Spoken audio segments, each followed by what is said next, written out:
A reporter in Washington, D.C. once asked me what my role was in the sanctuary movement, which kind of befuddled me, and it still does. So I thought a while, since I felt I had to say something, and I said, well, I guess I was the plumber. The reporter looked quite stunned, and I thought about it. And after a while, I realized that she thought I meant a Watergate type of plumber, when I was speaking quite literally of the problems involved in having sometimes maybe 20 or more people. Is it on now? I'll just start over. A reporter in Washington, D.C. once asked me what my role was in the sanctuary movement, which did kind of befuddle me, and it still does. So I thought a while, and I said, well, I guess I was the plumber. The reporter looked quite stunned by this, and after a while I realized that she thought I meant a Watergate type of plumber, when I was speaking quite literally of the problems involved in having sometimes 20 or more people using a septic system meant for 2.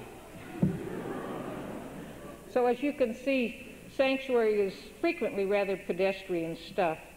And since the plumbing doesn't require that you be fluent in Spanish, which I'm not, since I'm a pretty fair plumber, I like this kind of sanctuary ministry. Now I'll try and give at least a brief answer to the question that everybody would like to ask and seems to be too polite to ask, which is, why wasn't Jim convicted in the Arizona sanctuary trial?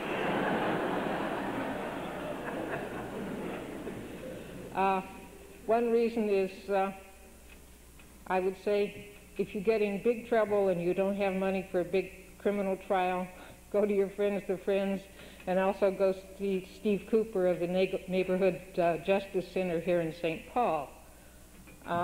Another reason was that Jim was off working in Mexico a great deal of the time when Jesus Cruz, the government informer, was active in Arizona with his body bug.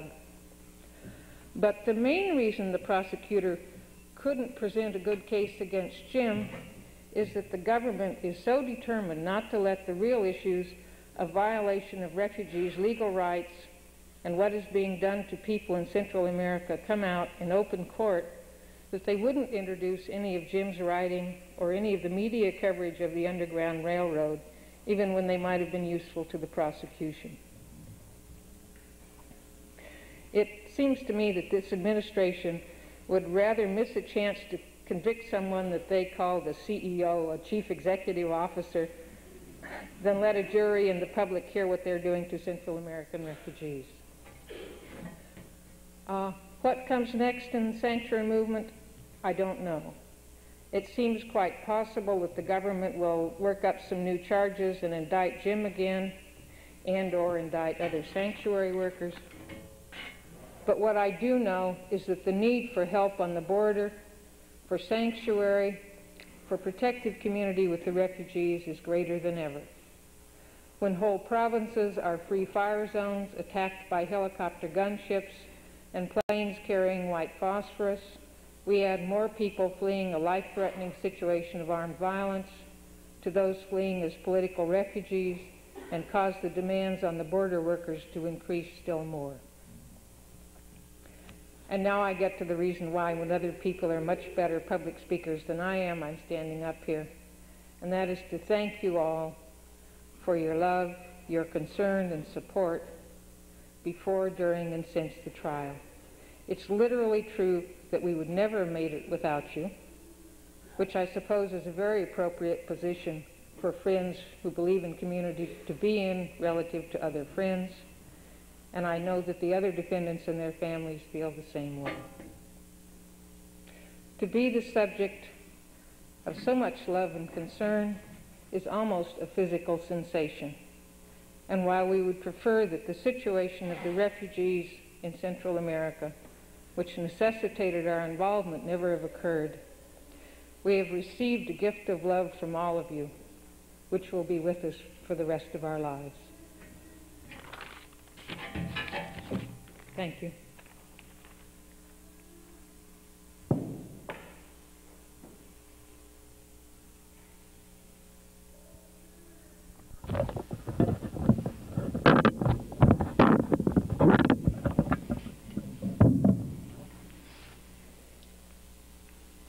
Pat and I really aren't public speakers, and I was reminded just now of the first occasion I had to address a large audience in connection with sanctuary. I know some of you here today were there then at Austin in October of 1982. The audience was too polite to tell me that I wasn't speaking into the microphone. And I'll try to get it right up here. I have that problem.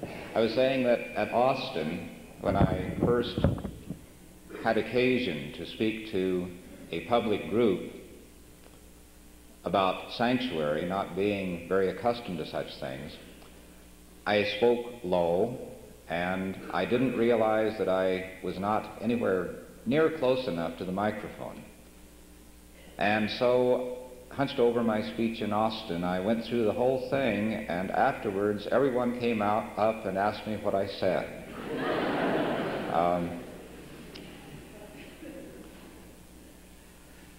I suppose I should confess that I rarely have occasion to offer spoken ministry in a silent meeting. In the 24 years of being a member and attender of various meetings, I think I have spoken twice. So what I do have to offer is, in one very obvious way, programmed today. However, I have tried to assemble memoranda and gleanings about things that I think I've discovered about Quaker worship, understandings I've come to, and I want to share them with you today. Have you heard that Cain's punishment for murdering his brother actually consisted of his forgetting the meaning of the Sabbath? It makes sense. Since he was the first tiller of the earth and builder of cities, he probably did value his work so highly that he forgot,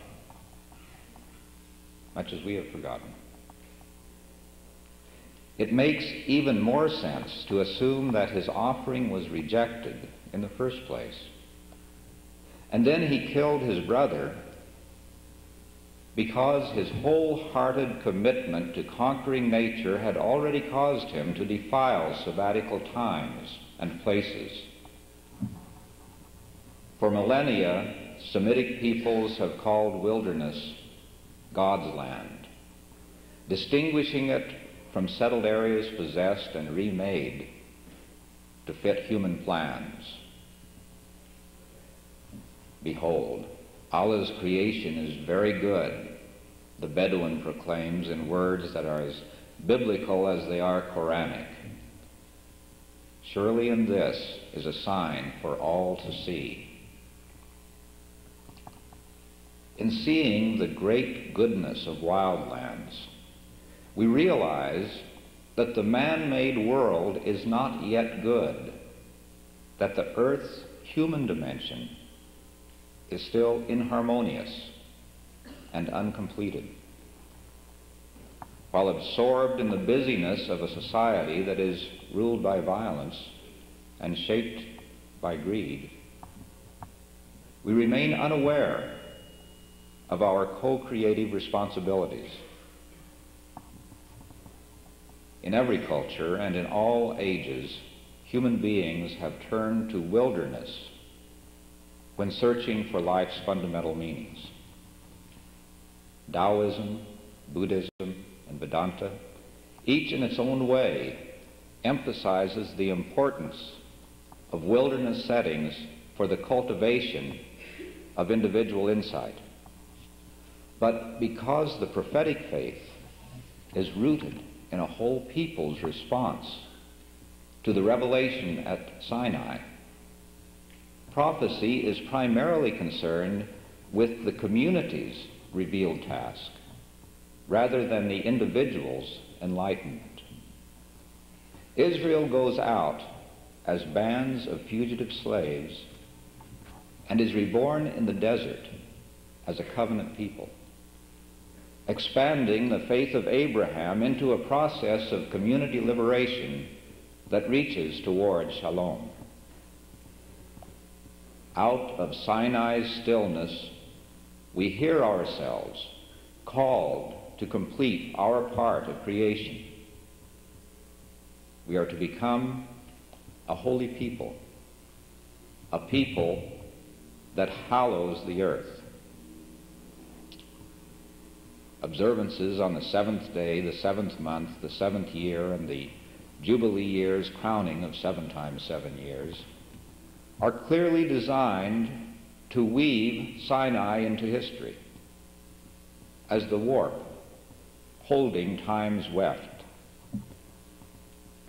Sabbath is a time to quit grabbing at the world, to rest, and to rejoice in the creation's goodness.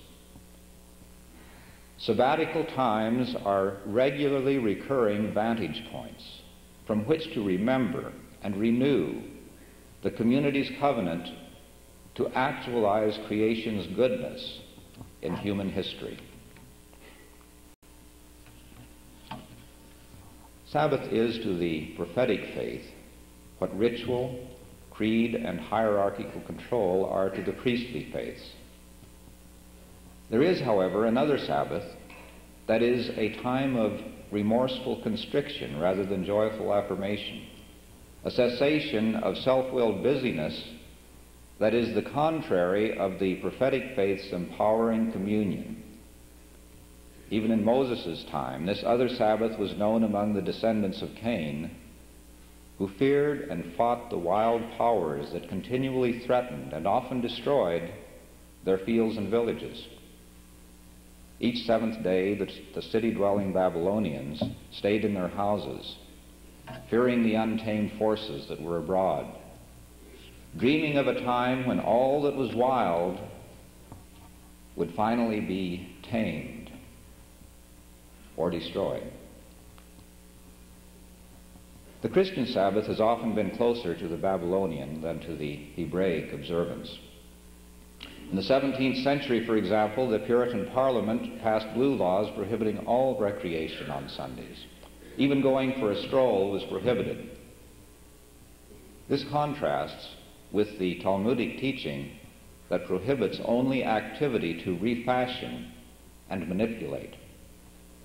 Exertion that is appreciative or recreational is in no way ruled out. Sabbath is, above all, a time for joyful celebration of the great goodness of the creation.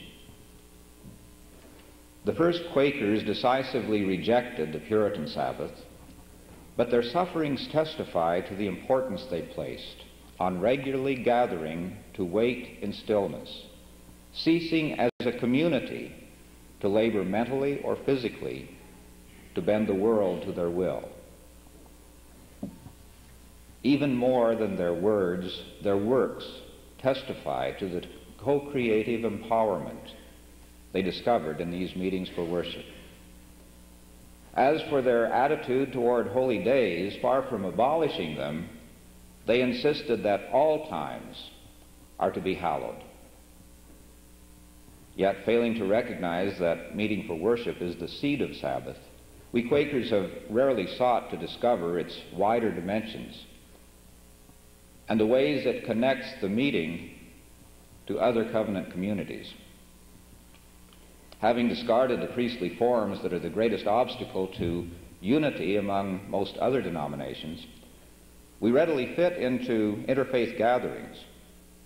Ask a Quaker to explain Quakerism, and you are likely to hear of all the separative characteristics we don't have, as though we were one of those generic churches of no particular brand that are invented to provide rootless religion for newly constructed suburbs. We also have no trouble fitting into political coalitions dedicated to good causes, until the good cause begins determining the coalition's choice of means, which happens with discouraging regularity. Yet we and all who know us are well aware that the Quaker meeting is among the most actively unassimilated religious communities within our society.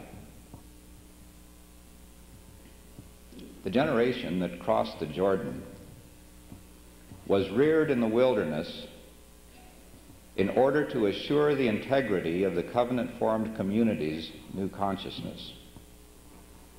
Succeeding generations were given the sabbatical observances as their way to retain this consciousness and thereby to resist assimilation into societies dedicated to conquering and consuming the creation.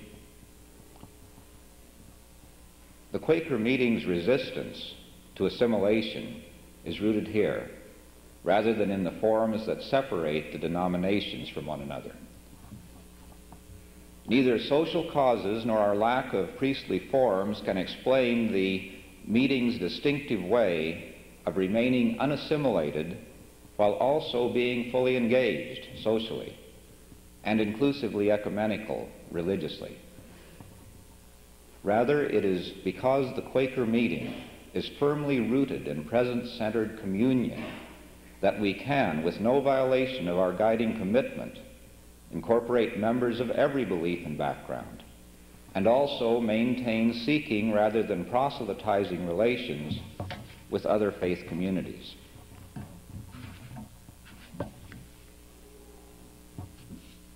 Beyond our meetings,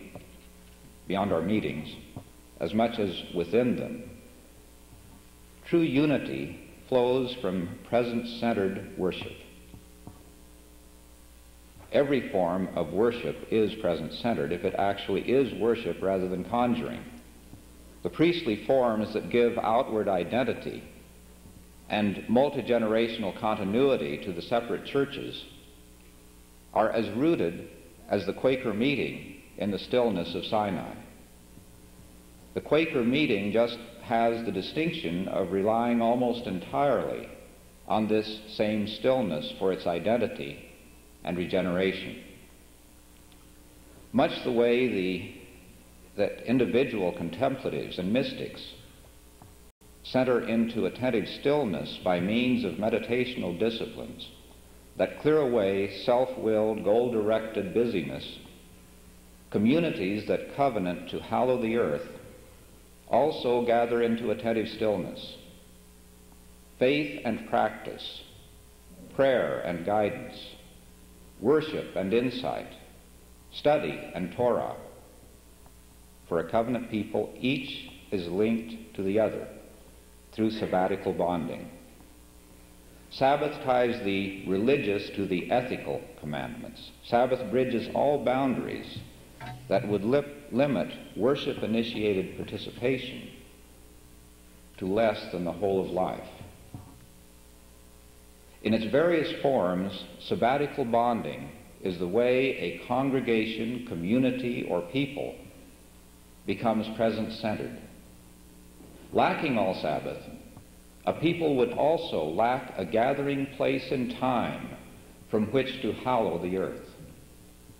The socially involved congregation would then have no alternative to goal-determined community organization that is inherently violative rather than hallowing. Sabbatical communion also opens a way to bridge divisions between peoples and classes and to transcend humankind's alienation from land and livelihood. It opens a way toward the peaceable kingdom that is a nonviolent alternative to the apocalyptic hopes of revolutionary zealots. Is this extravagant? Exactly. It goes beyond all established bounds. It is a matter of discovery rather than argument, practice rather than proof, that requires a double trust.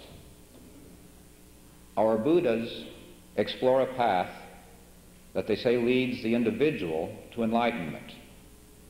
They invite a single trust, that they have truly explored the path.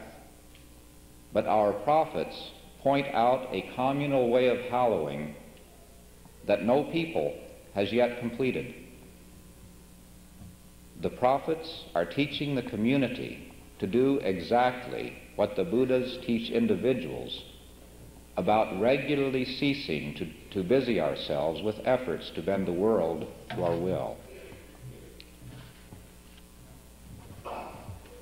In the desert, individuals sometimes become single-mindedly self-absorbed and then make a religion of self-seeking.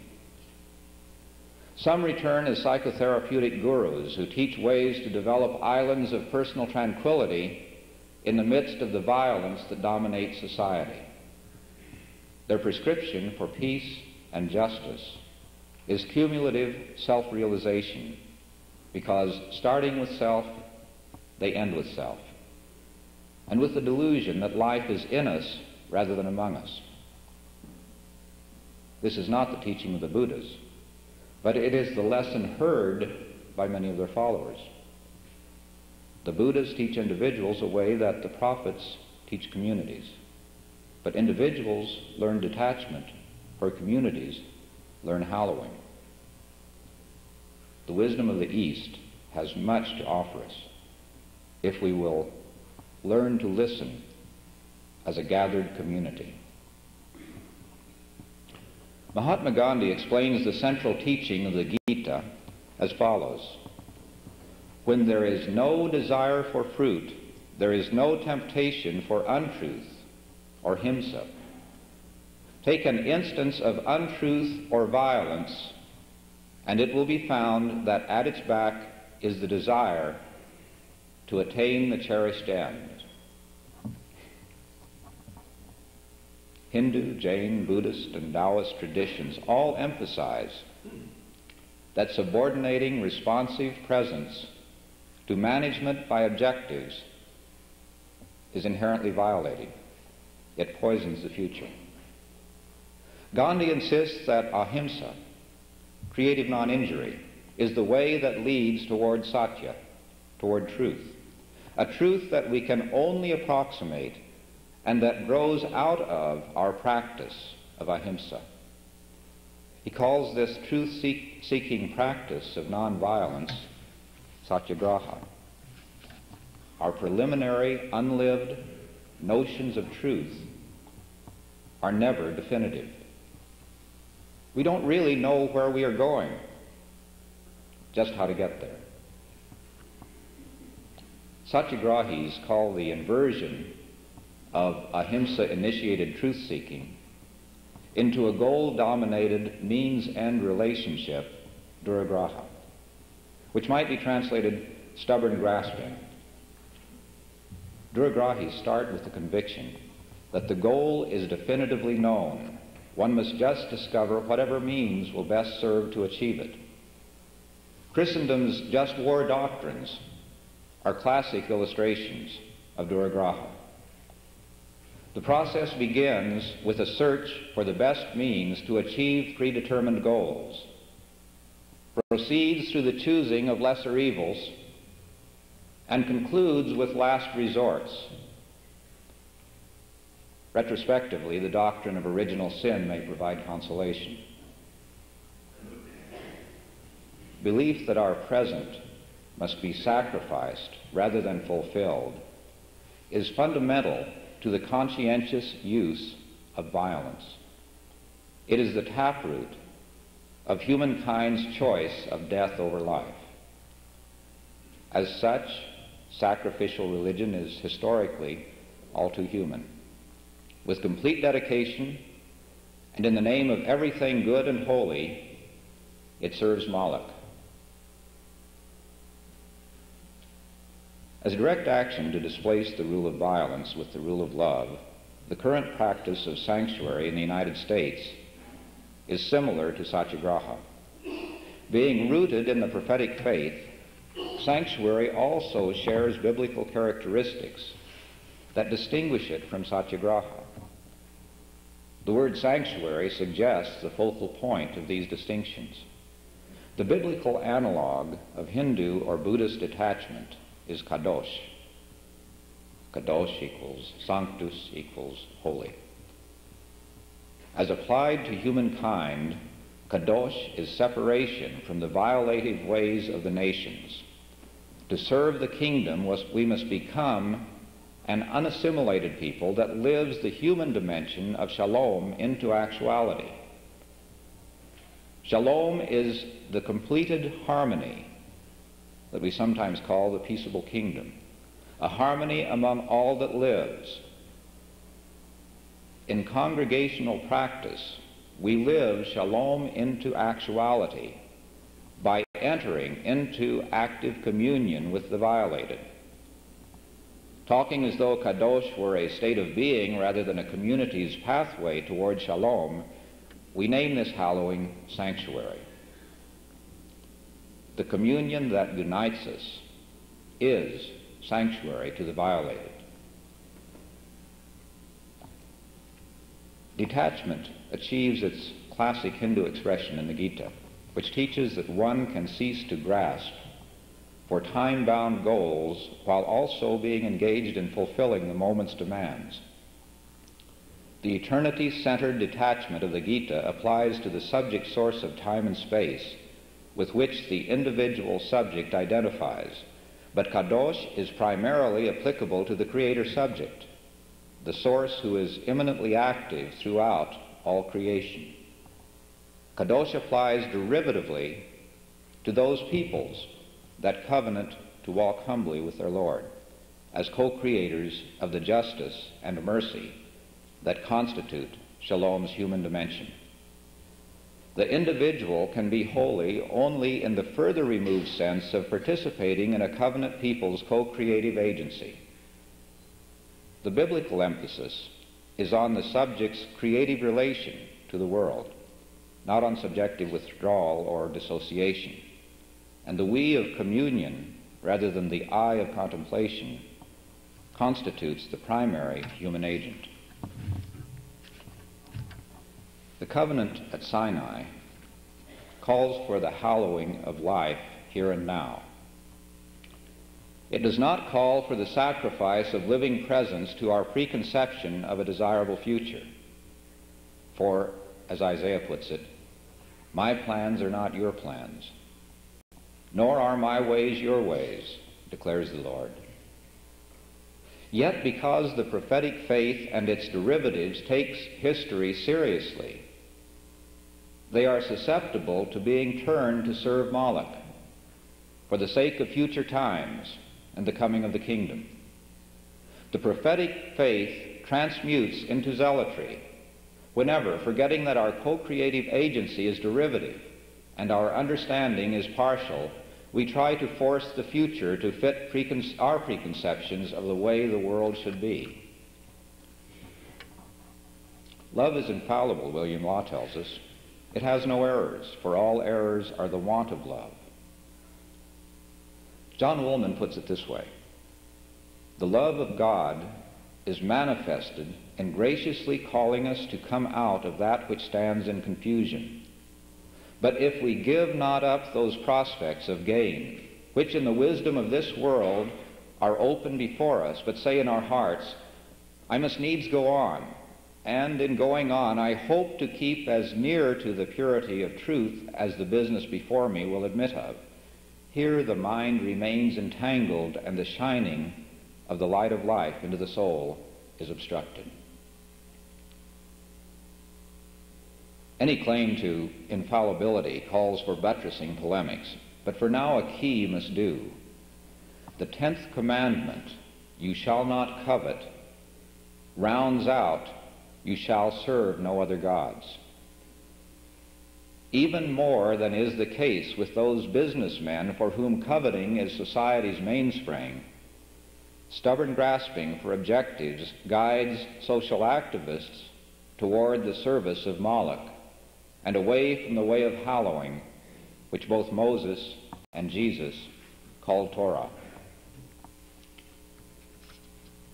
Sacrifice of the present to the future serves Moloch. But when we cease to grasp for other worlds or future times, sacrificial worship fulfills the 10th commandment. Turned around toward genuine worship, sacrifice is prayer as practice, a relinquishing of the preconceptions, possessions, and objectives that we think give meaning to life. This, then, is the key to sacrifice's prayer. It clears the way for us to serve the kingdom because coveting, rather than hatred or violence, is love's adversary. Coveting is the seed, falsehood, hatred, and violence are its fruits. Take an instance of untruth or violence, Gandhi reminds us, and it will be found that at its back is the desire to attain the cherished end. As John Woolman saw so clearly, the way of hallowing opens only to those who cease to sacrifice living presence to possessions and coveted objectives. When, by complying with the 10th commandment, we have cleared the way, then, in John Woolman's words, to turn all we possess into the channel of universal love becomes the business of our lives. The incompatibility between present-centered and goal-directed ethics is often conceived as a contrast between religion and politics, but otherworldly religion and zealot politics are equally at odds with a present-centered, worship-initiated faith practice that refuses to sacrifice present fulfillment to future goals. When religion means soul-saving otherworldliness and politics means social involvement, the prophetic faith is political rather than religious. In the Hebrew Bible, personal immortality is an epological afterthought. This does not mean, though, that the way of hallowing is compatible with adversarial politics. For the zealot, turning all we possess into the channel of universal love is either apolitically humanitarian or, still worse, collaboratively reformist. Underlying the perspectives of both the otherworldler and the zealot is the conviction that redemption can include something less than the whole of creation. Failing to see that, as Isaiah puts it, God is the source of both shalom and evil, they assume redemption must consist of either an escape from evil or else its destruction. Neither the inalienable goodness of the creation nor our role as co-creators can be taken seriously by those who would defend the good by destroying evil. The struggle to eradicate evil is internalized as repression and is externalized as war.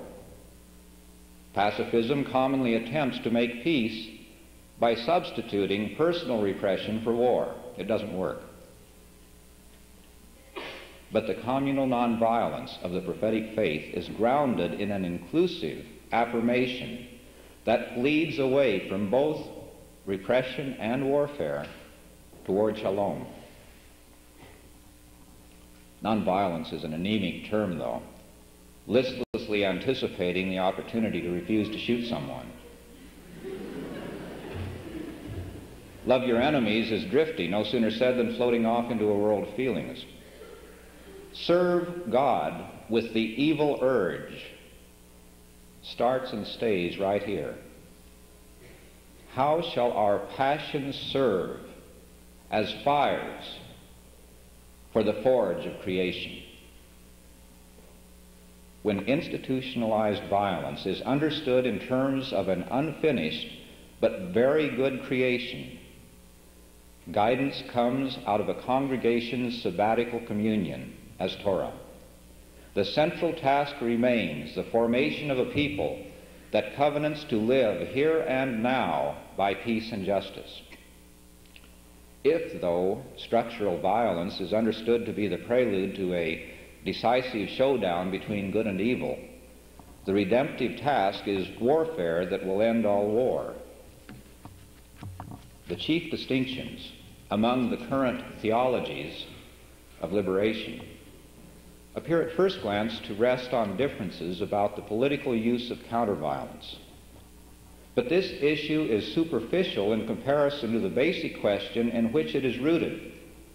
whether a this-worldly faith practice founded on apocalyptics is a realistic alternative to a this-worldly faith practice founded on Torah.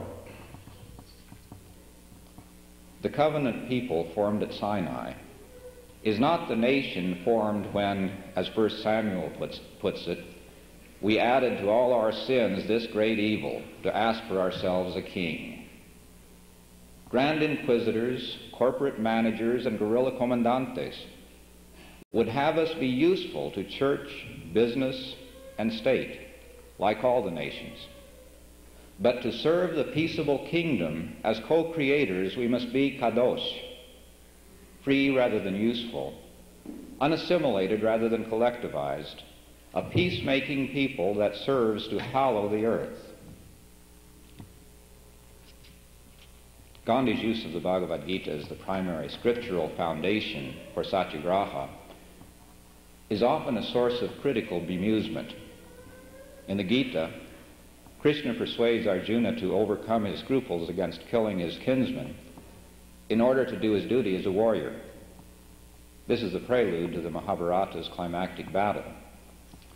My claim that the books of Moses provide a complete foundation for communal ahimsa might reasonably elicit similar skepticism.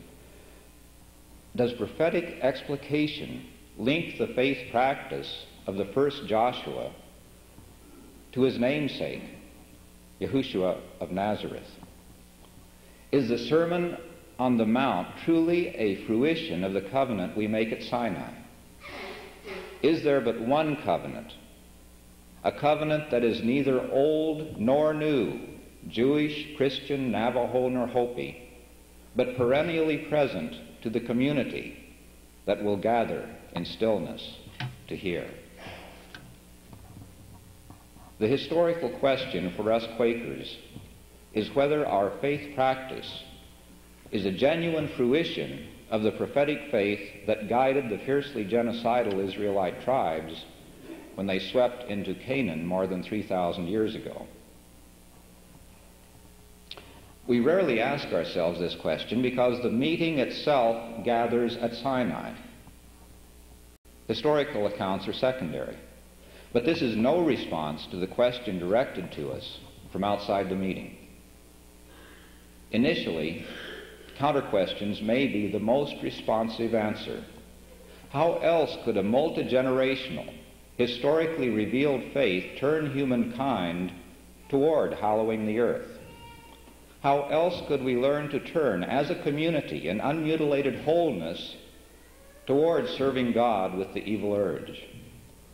Setting aside contrafactual, ahistorically contrived speculation, what has actually happened? Jesus has opened a way for all peoples to be grafted onto the prophetic faith of ancient Israel. But Christians' rejective relation to the Hebraic outlook has repressed awareness that to follow Rabbi Jesus of Nazareth, one must either become a Jew or else join a covenant community that is grafted onto Israel. This repression of the Jewish gospel then finds expression in the claim that it is the Jews rather than the Christians who reject the way of hallowing that is revealed to other peoples through Jesus. To conceive itself to be the whole tree, a graft must deny that its roots continue to sustain it. The church has separated but never divorced itself from Israel. To have done so would have meant pulling the foundation out from under the gospel. Separated and seeking divorce, church management has nonetheless often tried to be a substitute for the church, that is, for the covenant-formed people of peoples. Its directive powers over the membership preventing a separated Christian mystery religion from atomizing. Substituting dogma for dialogue and hierarchy for community, the managerial church reconstructs itself in the image of the state.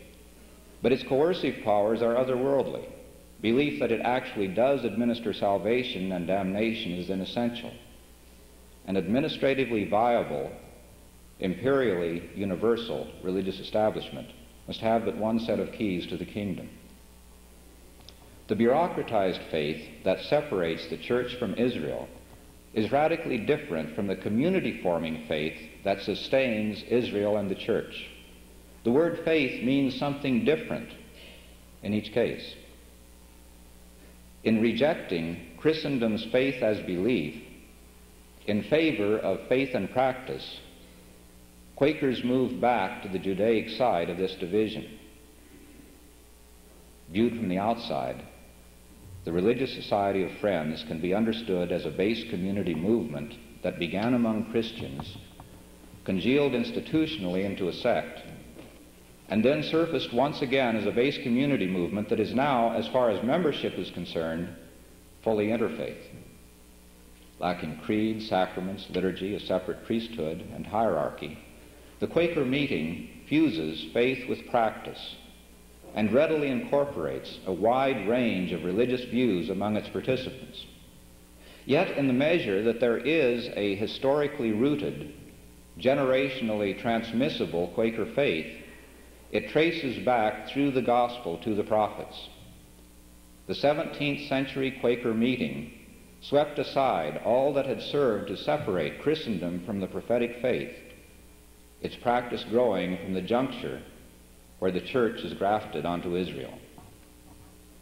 Because the prophetic faith's denunciation of priestly formalism is commonly associated with Paul's rejection of the law, most Quakers are unaware that, whatever the sources of constituent members' insights, the Quaker meeting is itself distinctively Hebraic.